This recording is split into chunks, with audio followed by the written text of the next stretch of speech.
Nah, di bagian muka tadi kan di bagian bawahnya ya yang kita sablon, yang kita panaskan. Ini kita hitung sekarang 5 detik juga. Nah, sudah kita geser ke sini. Nah, ketiganya kita hitung sampai 5, 1 2 3 4 5, kita geser.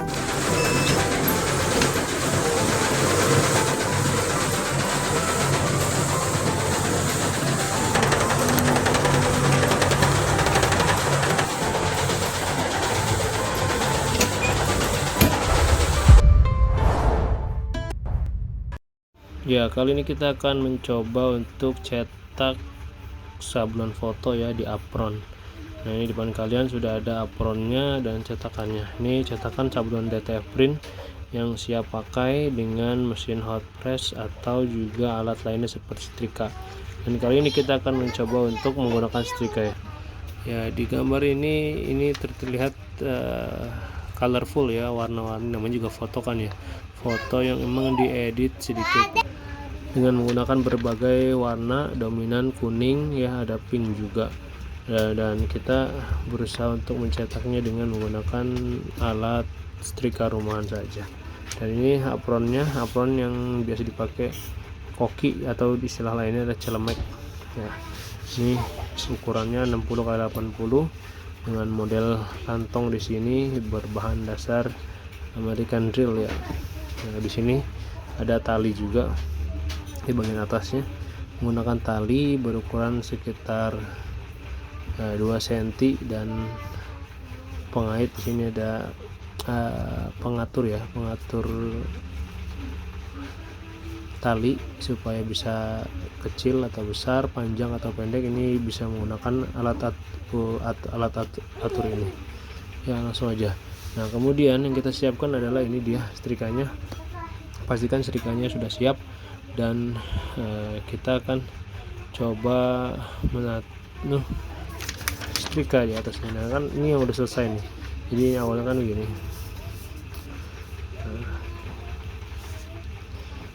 Nah, ini yang harus teman-teman tahu adalah kita lakukan proses ini dengan suhu. Setrika kan tidak memiliki pengaturan suhu otomatis ya.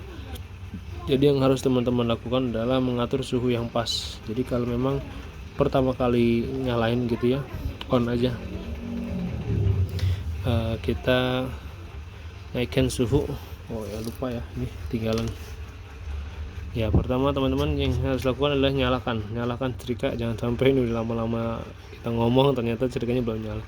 Pastikan dengan suhu yang paling full gitu ya, full, biarkan selama 3-5 menit. Kalau sudah, kemudian kita atur suhunya. Misalkan ini over kan, pasti kalau full kan pasti overheat ya. Ini kita kurangi dia sedikit, 2 kali putaran saja. Nah, itu untuk meminimalisir panas yang ada pada setrika. Kalau di rumah teman-teman punya termogan yang alat untuk mengukur suhu tembak itu, yang buat badan tubuh gitu ya, bisa langsung di tes ke sini. Ini kebetulan setrikanya udah lama ya, udah lebih dari 10 tahun pakai dan ini udah gosong, jadi nggak apa-apa juga, masih bisa digunakan asal tahu caranya. Yang harus teman-teman siapkan lagi adalah ini, kertas teflon atau anti panas. Jadi ini perangkat penting yang harus kalian punya kalau kalian mau cetak sablon DTF rumahan, maksudnya JTF pakai setrika rumahan gitu ya. Medianya bisa apa aja. Kebetulan di sini medianya saya gunakan apron atau celemek ya, koki. Nah, teman-teman bisa nyetak kaos, bisa nyetak polo shirt, bisa nyetak sapu tangan atau media-media lainnya bisa juga. Nah, perangkat ini kertas tapi dia berbahan untuk mengurangi panas ya. Jadi panas tidak bersentuhan langsung kepada objek atau media di sini, sehingga nanti sablonnya pun tidak akan rusak. Nah, kita akan melakukan eksperimen nanti bagaimana kalau kita menyetrika sablon DTF tidak menggunakan alat panas ini ya. Nah, ini kalau sudah panas teman-teman seperti biasa langsung letakkan ini. Nah, pertama itu saya sarankan diamkan dulu segini selama 5 detik lah ya, hitung 1 2 3 4 5. Nah, kebetulan objeknya kan, nah ini mulai panas, objeknya kan 2, kita geser ke atas ini di bagian yang belum kena. Nah, di bagian muka tadi kan di bagian bawahnya ya yang kita sablon, yang kita panaskan. Ini kita hitung sekarang 5 detik juga. Nah sudah kita geser ke sini. Nah ketiganya kita hitung sampai 5, 1 2 3 4 5, kita geser.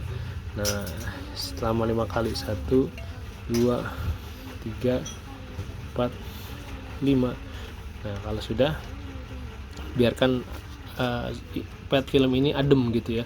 Jadi jangan terlampau buru-buru untuk melepaskan pet film, karena kalau kondisinya masih panas, tinta itu dari pet ini kan ya warnanya kelihatan ya, ini warna tinta yang masih nempel di pet film, sedangkan ini adalah udah nempel di bahan medianya.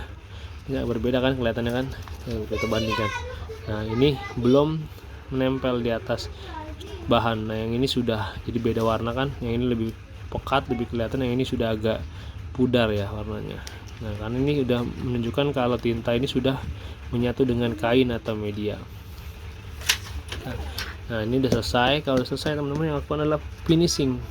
Nah tadi kita siapkan ini ya, kertas teflon. Ini ada dua warna, ada yang coklat, ada yang putih. Tapi kalau yang putih kalau menurut saya ini lebih tebal ya.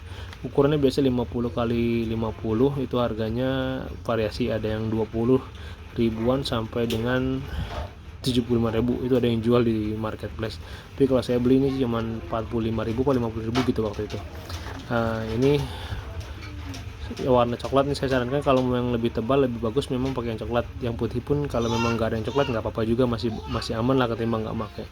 Nah yang penting ini adalah ketika kita proses finishing, ini pet film dengan sablon masih nempel di plastiknya ya, masih di filmnya, dan yang ini film sudah menyatu dengan kain. Nah selanjutnya kita langsung taruh ini.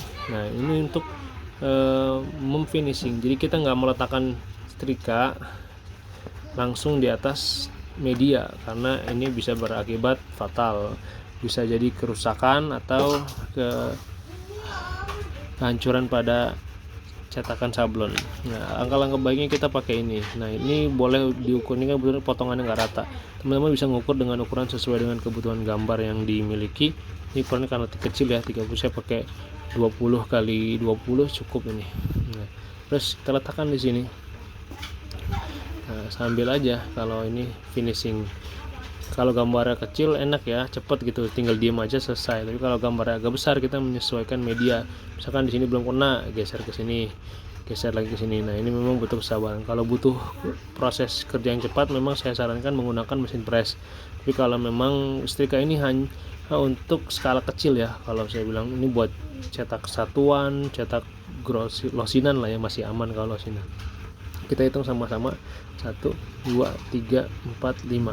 Udah geser ke sini ke bawah lagi, 1 2 3 4 5. Nah udah, kita geser-geser aja selama 2 atau 3 kali. Kalau udah langsung kita lepas. Nah berarti ini proses finishingnya sudah berhasil teman-teman. Nah ini lebih kuat dan lebih tahan lama nanti insyaallah, ketimbang yang enggak di finishing dengan maksimal. Karena kekuatan DTF itu memang tergantung di akhirnya ya, maksudnya finishingnya. Kalau finishingnya maksimal, tinta akan merekat dengan kain secara kuat. Tapi kalau finishingnya tidak bagus, tidak lama, tidak maksimal, maka kemungkinan besar itu bisa lebih cepat rusak ketimbang yang di finishing dengan maksimal.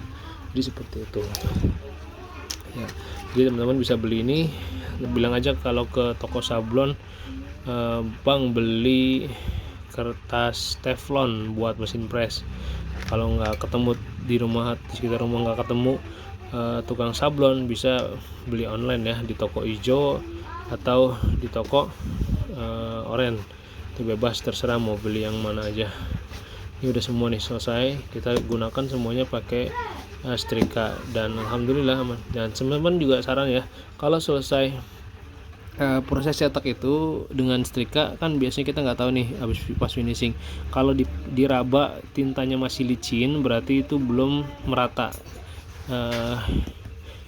tintanya ya. Jadi ya, saya sarankan habis selesai finishing diraba lagi nih tintanya. Kalau memang masih terlihat licin, angka baiknya itu di finishing lagi, yaitu dengan cara seperti ini, diletakkan di atasnya, kemudian kita diamkan selama beberapa detik, mungkin 5-10 detik. 1 2 3 4 5 6 7 8 9 10. Udah nggak perlu digoyang.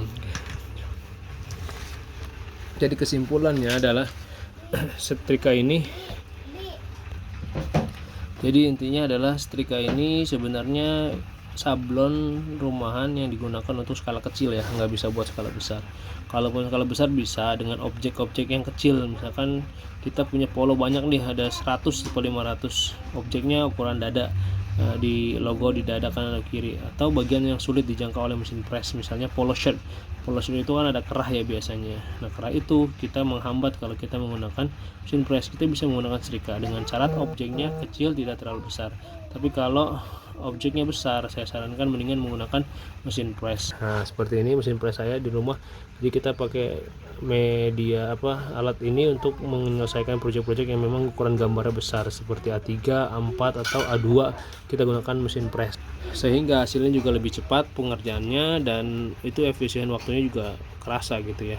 Yang kita nggak perlu repot lagi ngatur-ngatur suhu. Di mesin press sudah ada timernya yang lebih memudahkan kita untuk menyelesaikan semua pekerjaan. Misalkan 10 detik dia bunyi, selesai, kita angkat. Nah, kalau setrika kan kita raba-raba, ini udah matang atau belum, udah nempel atau belum gitu ya. Jadi kekurangan kelebihannya ada di situ. Setrika tidak punya timer otomatis, terus dia tidak ada teflonnya, sedangkan mesin press punya otomatis timer, pengatur daripada suhunya berapa derajat kita bisa setting, dan durasi waktunya juga kita bisa setting, bisa 5 detik, 10 detik, 15 dan seterusnya gitu ya. Dan itulah kira-kira seperti itu ya. Silakan bisa menggunakan di rumah, memilih metode yang mana yang tepat untuk mengerjakan proyek kalian. Kalau proyeknya sedikit kecil, kita gunakan setrika lebih efisien, tapi kalau proyeknya banyak, sebaiknya kita gunakan mesin press. Kira-kira menurut teman-teman gimana? Teman-teman lebih nyaman menggunakan mesin press atau mesin atau stiker rumahan dalam mengerjakan project di rumah? Silahkan tulis kolom komentar di bawah ini ya. Kalau ada pertanyaan seputar video ini, silahkan aja tulis di kolom komentar, dan jangan lupa untuk dukung terus Geos Channel Project dengan cara like, tuh sesuai ini nih, like dan subscribe. Terima kasih sudah nonton video ini, sampai jumpa. Wassalamualaikum warahmatullahi wabarakatuh.